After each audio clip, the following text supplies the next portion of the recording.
Hello दोस्तों, study with आनंद में आपका स्वागत है। रोज़ नई हिंदी डिक्टेशन की वीडियो पाने के लिए हमारे चैनल को सब्सक्राइब कीजिए और बेल आइकन को प्रेस कीजिए। हम लिखेंगे 80 शब्द प्रति मिनट की स्पीड से हिंदी डिक्टेशन। चलिए स्टार्ट करते हैं।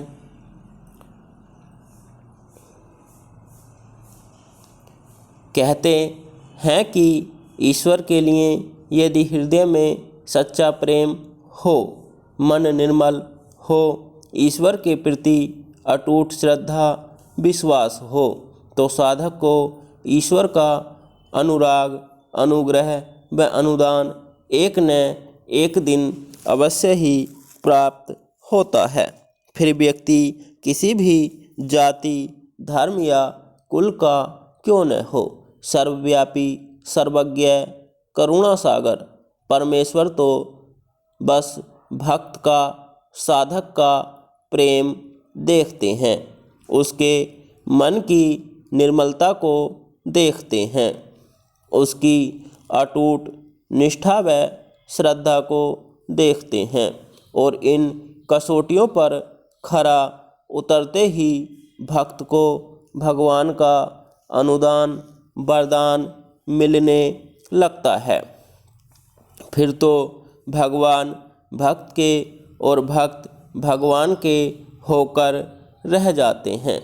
जैसा कि कहा गया है, जात पात पूछे नहीं कोई, हरि को भजे सो हरि को होई।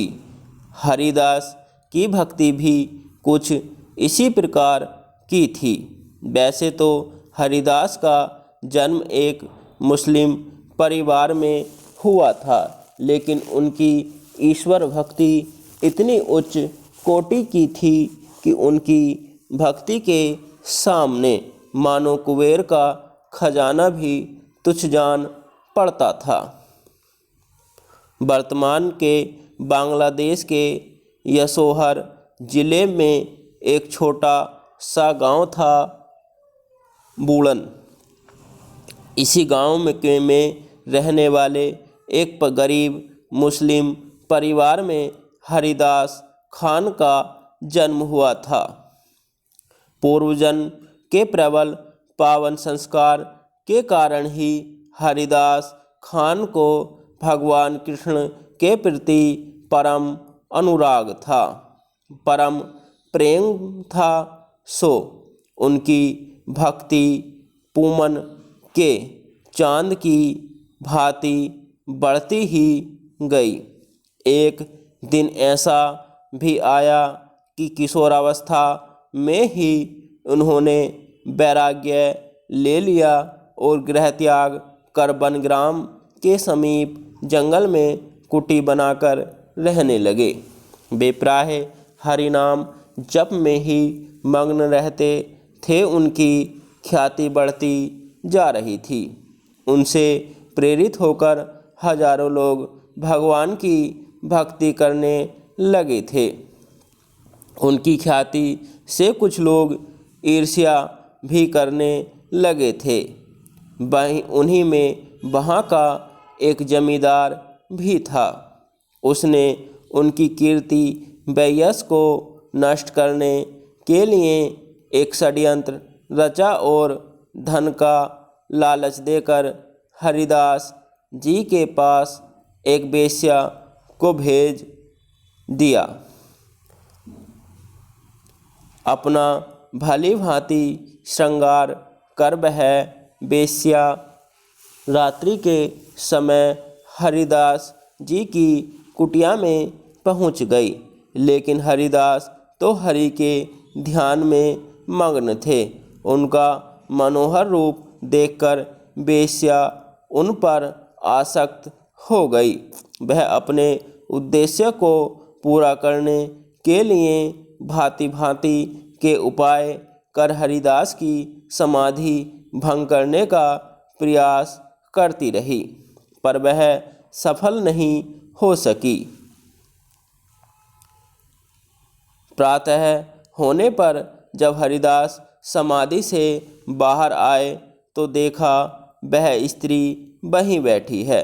हरिदास बोले, देवी मैं क्षमा चाहता हूँ। समाधिस्थ होने के कारण मैं आपके यहाँ आने का प्रयोजन पूछ नहीं सका, आपका कुशल क्षेम पूछ नहीं सका, आपका सत्कार नहीं कर सका। इस पर वह स्त्री बिना कुछ कहे वहाँ से चली गई। वह लगातार 3 रात्रियों तक ऐसा ही प्रयास करती रही पर सफल न हो सकी। वह हरिदास को तब से विचलित नहीं कर सकी, परंतु उनके पास आते आते उसके कानों में भी हरिनाम की आवाज़ के गुंजन से उसके अंश में आध्यात्मिक आनंद की स्फुरणा होने लगी। वह चौथी रात्रि भी आई। हरिदास जी उस समय भी भगवत भजन में मग्न थे। वे भगवत प्रेम में इतने डूबे हुए थे कि उनके नेत्रों से अश्रुधारा बहे जा रही थी।